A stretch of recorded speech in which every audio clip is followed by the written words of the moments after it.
Hola amigos, bienvenidos a una nueva edición de Tiempo de Esperanza.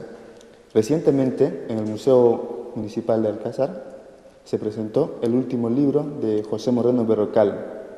Y es por eso que tenemos hoy con nosotros al mismo autor para que nos hable un poco más acerca de su libro. Hola José, bienvenido. Hola, encantado de estar de vuelta por aquí. Para aquellos que aún no lo sepan, ¿quién fue C.S. Lewis?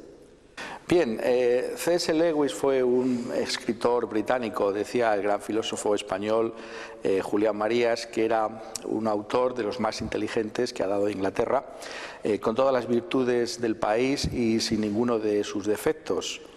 Lewis nació en Belfast en 1898, ese año es un año también importante para la historia de España porque perdimos los últimos restos de nuestro imperio al otro lado del Atlántico y también las islas Filipinas. Él nace en una familia bastante acomodada y por tanto recibe una esmerada educación. Sobre todo sus padres le inculcan pues, el deseo de leer y de estudiar, pero realmente su infancia llega a ser algo muy triste porque solamente con 10 años pues, él pierde a su madre, que muere de cáncer, y posteriormente es enviado a estudiar a Inglaterra, donde pasa unos años muy turbulentos.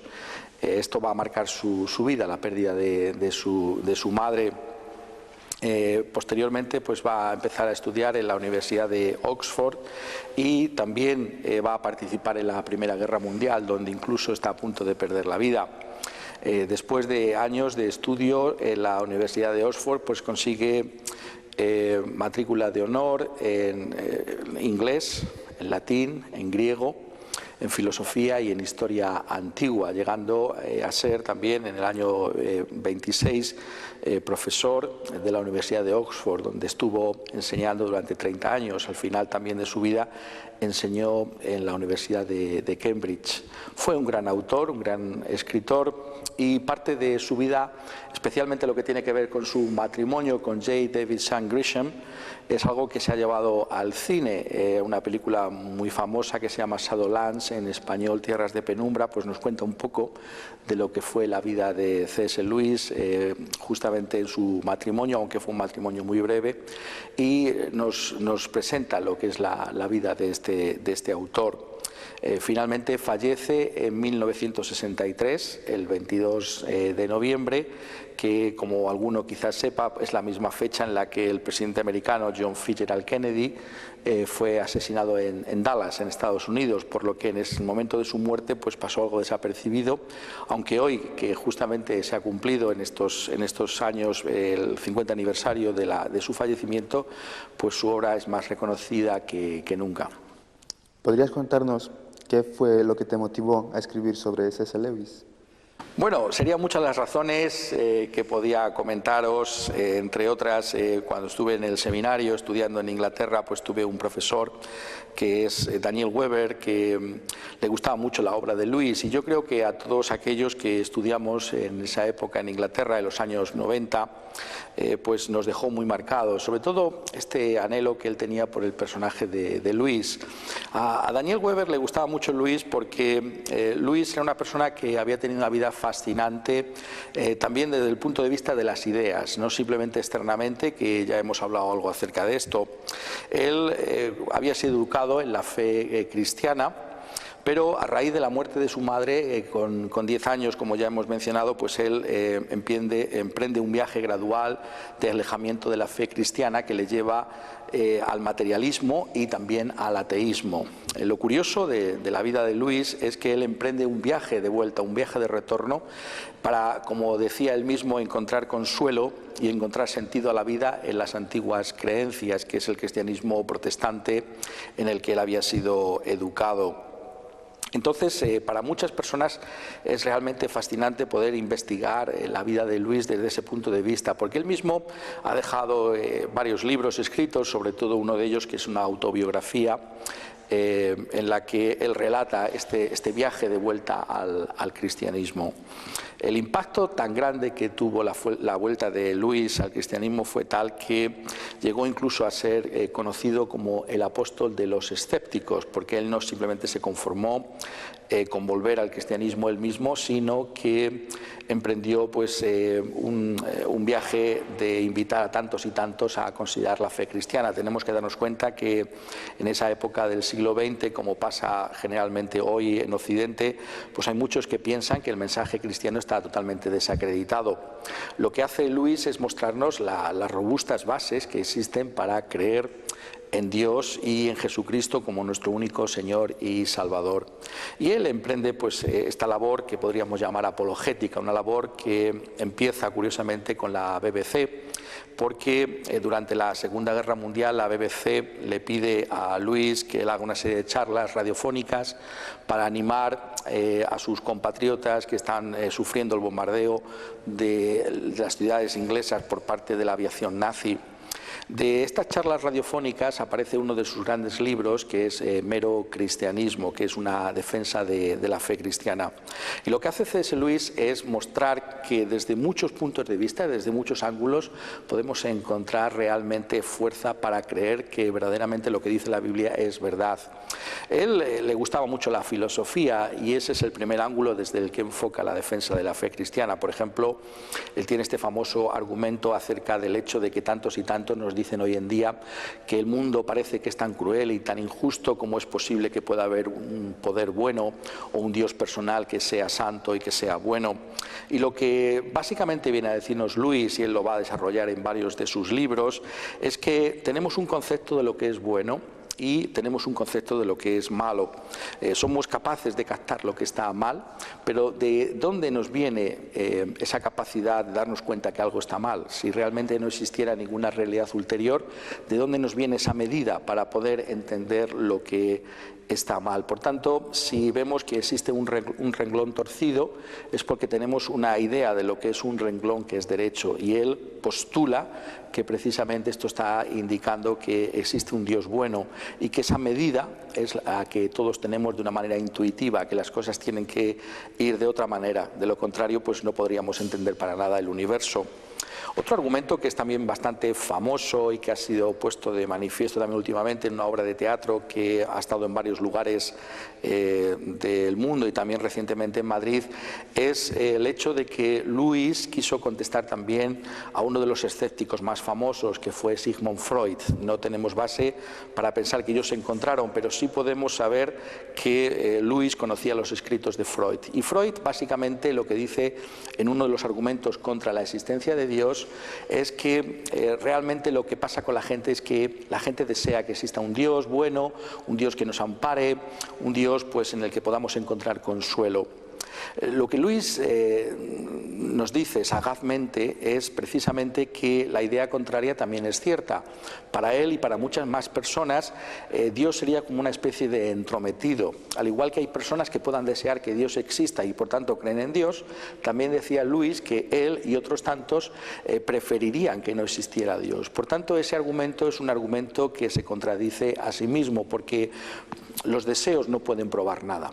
Y es entonces cuando Luis nos llama la atención sobre lo que es el testimonio que tenemos acerca del cristianismo, que lo tenemos en las Escrituras. Yo decía antes que Luis era una persona que fue profesor en las universidades más prestigiosas del mundo, en Oxford y en Cambridge, y él estaba especializado en detectar y en conocer, estudiar los mitos. Él da testimonio de que realmente cuando uno investiga los evangelios, aquí no estamos ante un lenguaje mítico en absoluto, sino que realmente estamos viendo que es un material totalmente distinto. Cuando vemos lo que los apóstoles nos escriben acerca del Señor Jesucristo, pues vemos que están relatando como testigos oculares o personas que han estado con los testigos oculares.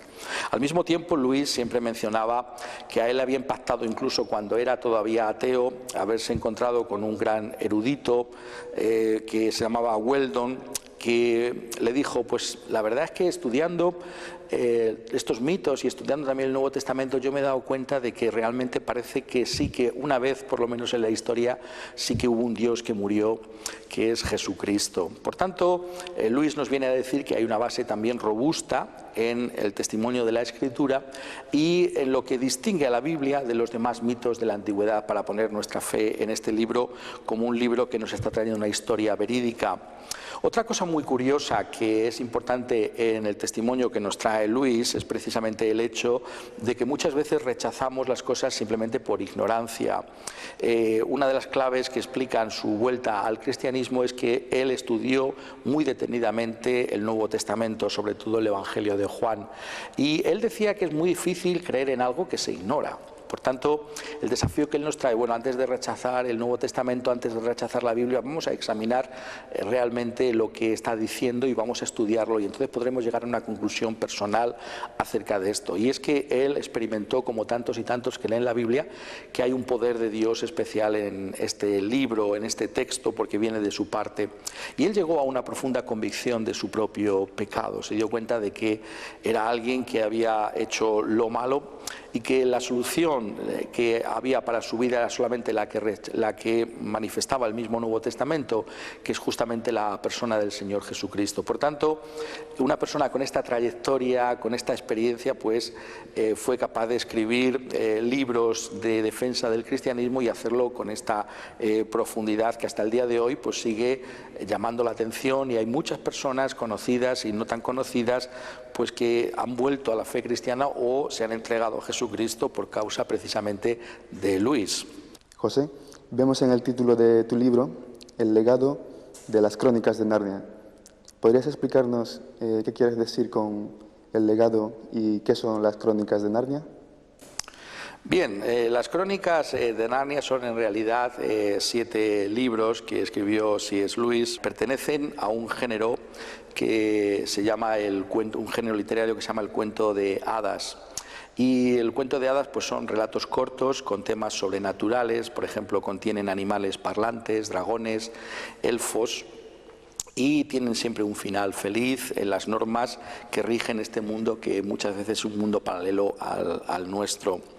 Lo que buscaba realmente comunicarnos C.S. Lewis por medio de las Crónicas de Narnia es que hay una realidad sobrenatural. Muchas veces estamos tan familiarizados con este mundo que pensamos que no existe otra realidad, pero justamente lo que él quiere es descorrer ese velo de familiaridad que nos envuelve a todos y hacernos pensar que puede haber otras realidades que están ahí, que son igualmente reales a las que nosotros conocemos en nuestra experiencia cotidiana. De esta manera él quería aludir al hecho de que verdaderamente existe también una realidad sobrenatural. Por supuesto que los cuentos de hadas y particularmente las Crónicas de Narnia son un delicioso entretenimiento. Es muy interesante en el prefacio precisamente de León, la bruja y el armario, como él escribe a una niña y le dice: algún día cuando seas mayor pues volverás a leer cuentos de hadas. Y es que los cuentos de hadas no simplemente son para niños o para adolescentes, sino es un material que cualquiera de nosotros puede disfrutar. Y lo que encontramos aquí, particularmente en las Crónicas de Narnia, pues es este mundo de Narnia que ha sido usurpado por una bruja blanca, y como el auténtico dueño de Narnia, su creador, que es el león Aslan, viene a recuperar el dominio que tiene sobre la tierra de Narnia. En esta historia interviene una serie de seres humanos que entran a este mundo de Narnia y se enfrentan con la bruja blanca y con sus huestes, y lo que encontramos aquí precisamente es una ilustración de lo que es la realidad misma del cristianismo, pero traspuesta en otro mundo paralelo imaginario, que es el mundo de Narnia.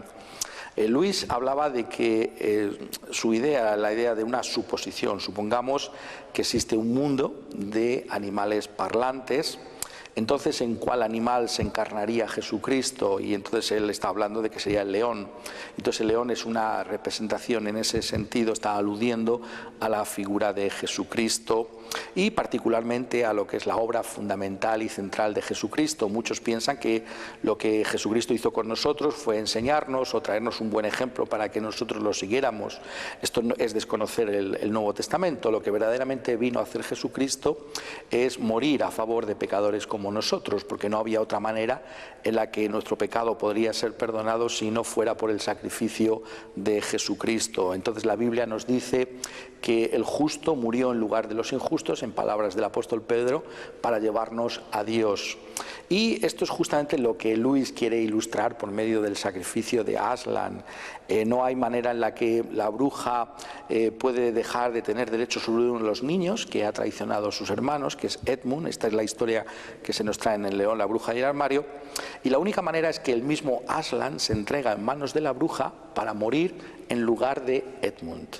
Y encontramos que precisamente porque Aslan es inocente, finalmente, aunque muere a manos de la bruja, él resucita. Y esta es una ilustración brillante, estoy diciendo, de lo que es el mensaje del Nuevo Testamento, de que Jesucristo es aquel que murió pero también resucitó y que nuestra única esperanza de reconciliación para con Dios pasa exclusivamente por Jesucristo. Algunos saben que este libro pues es fruto, entre otras cosas, también de una serie de conferencias que tuve el privilegio de impartir en varios lugares de España, y siempre en estas conferencias pues dábamos al final de las mismas tiempo a la gente para que pudiera preguntar. Siempre me llamó la atención cómo no había prácticamente nadie que entendiera lo que estoy ahora explicando, que Aslan era una suposición imaginativa acerca de Jesucristo, o que el sacrificio de Aslan pues nos estaba recordando el sacrificio de Jesucristo. Yo creo que esto se debe a que desconocemos entre nosotros lo que es el mensaje del Nuevo Testamento, lo que es la centralidad de la persona de Jesús y de la cruz de Jesucristo. Y por tanto yo creo que esto es lo que más me gustaría a mí que pudiéramos destacar, ¿no? Este es realmente el mensaje que nos traen las crónicas de Narnia, pero reitero, son libros que de por sí son divertidos. También se han hecho, como algunos saben, una serie de películas sobre los mismos, se van aparentemente a seguir haciendo películas, y es algo que todos podemos disfrutar porque está muy bien escrito y las películas también están bastante bien hechas. ¿Cómo podemos conseguir tu libro?